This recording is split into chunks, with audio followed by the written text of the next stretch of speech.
Hello students, welcome to our YouTube channel. तो आज हम पढ़ेंगे class 11th account supplement 1 introduction to accounts. तो आज हम पढ़ेंगे, सबसे पहले इंट्रोडक्शन पढ़ेंगे अकाउंट्स का, फिर उसके बाद हम पढ़ेंगे इम्पोर्टेंट पॉइंट। तो आज के वीडियो हम स्टार्ट करते हैं। अगर हम पहली बार हमारे चैनल पर विजिट करें तो please subscribe to our channel, like to this video. आज हम टॉपिक स्टार्ट करते हैं आज का। तो व्हाट इज अकाउंटिंग? अकाउंटिंग होती क्या है? Accounting is a defined as accounting is the art of recording, classifying and summarizing. अब देखो, अकाउंटिंग के टोटल 7 कैरेक्टरिस्टिक्स होते हैं। अब वो आपको आने वाली वीडियो में बताऊंगा। अब ये क्या है? अकाउंटिंग एक आर्ट होती है जिसमें हम रिकॉर्ड करते हैं, क्लासीफाई करते हैं, अब समराइजिंग करते हैं। अब ये है क्या? सबसे पहले जो भी ट्रांजैक्शंस होते हैं, है ना, जो भी ट्रांजैक्शन होते हैं कंपनी के अंदर, कंपनी के बाहर कैश जाता है, जो भी ट्रांजैक्शन होते हैं उसे पहले हम रिकॉर्ड करते हैं। फिर जैसे कि जो भी एक टाइप की ट्रांजैक्शन होती है, अब डिफरेंट डिफरेंट टाइप की ट्रांजैक्शन होती है, उसे एक एक में करते हैं। मतलब कि जो भी एक टाइप की ट्रांजैक्शन है उसे एक कॉलम में लिखते हैं, उसे बोलते हैं हम क्लासीफाई करना।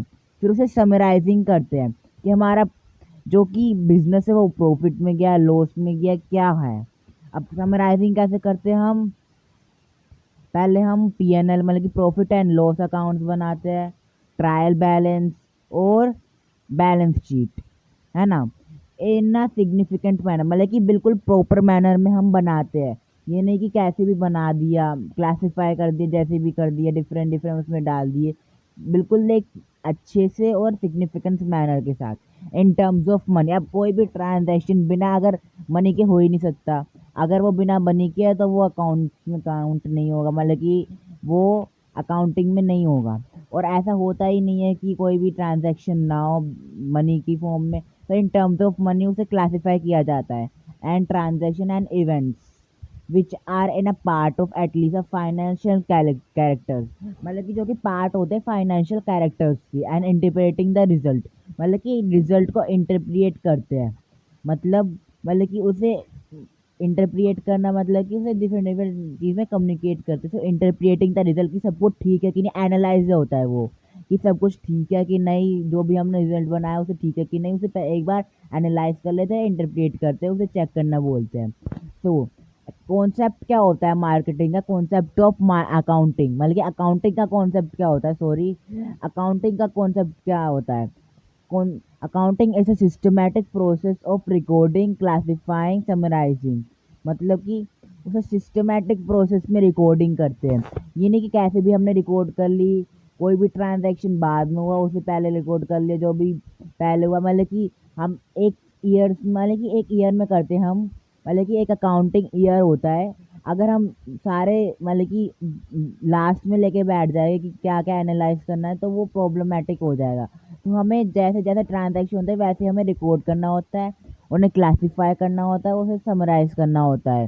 फिर लास्ट में हम एनालाइज करते हैं, इंटरप्रेट करते हैं द फाइनेंशियल ट्रांजैक्शन। फिर हम उसे करते हैं कम्युनिकेट।